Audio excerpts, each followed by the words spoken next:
Yan mga sir, ito may bisita ako ngayon na na Nissan Grandeur, Nissan Sentra na Grandeur ata to. Yan. Bali ang issue nito mga sir, blackout yung panel gauge niya, hindi gumana lahat. Temperature, speedometer, blanco rin yung yung display. Tas RPM hindi gumana. Yung fuel yan, yung temperature hindi gumana. Yan. Yung fuel wala rin. Kagabi lang daw ako nakita ni ma'am sa YouTube ata. Taga Silang lang din si ma'am. Subukan natin to i-repair mga sir. Tingnan natin kung kaya natin paganahin tong panel gauge niya. Blackout issue mga sir, Nissan Sentra na Grandeur.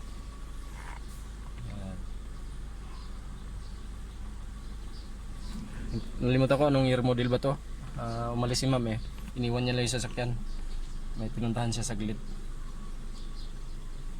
Buksan natin to mga sir. Tanggalin natin to. Yan mga sir, ito na yung yung panel gauge ng Nissan Grandeur. Yan. Blackout issue siya mga sir. Subukan natin tong i-repair. Kasi dati daw sabi ng mayari, pag may time daw na na gumagana, may time hindi. Tapos ngayon hindi na talaga gumana. Kahit maghapon yang gamitin yung sasakyan. Ayan, mukhang na may mga bakas na ng ibang daliri dito mga sir. Mukhang chinik na yata ito ng iba. Subukan natin ito mga sir na i-repair.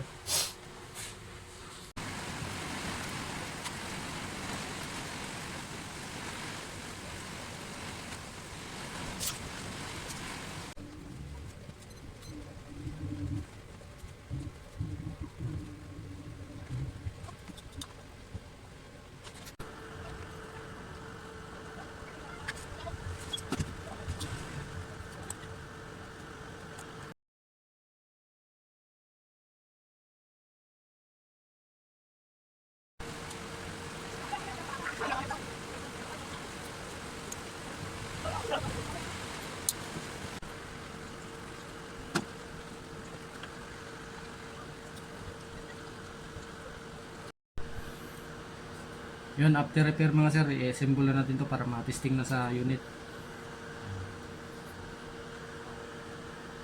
Assemble yun mga sir para makabit na. Ma-testing na sa unit.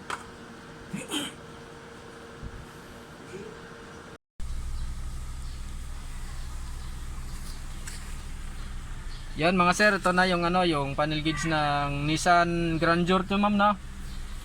Nissan Grandeur, yan. Blackout issue mga sir, ngayon okay na siya, yan. Gumana na yung fuel ni ma'am, yung RPM.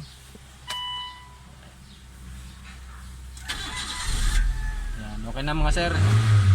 Tapos yung temperature gana na. Yan. Goods na mga sir. Maraming salamat Nissan Grandeur na blackout issue, goods na after repair. Yung speedometer niyo ma'am, gana na rin yan ma'am, automatic po. Maraming salamat.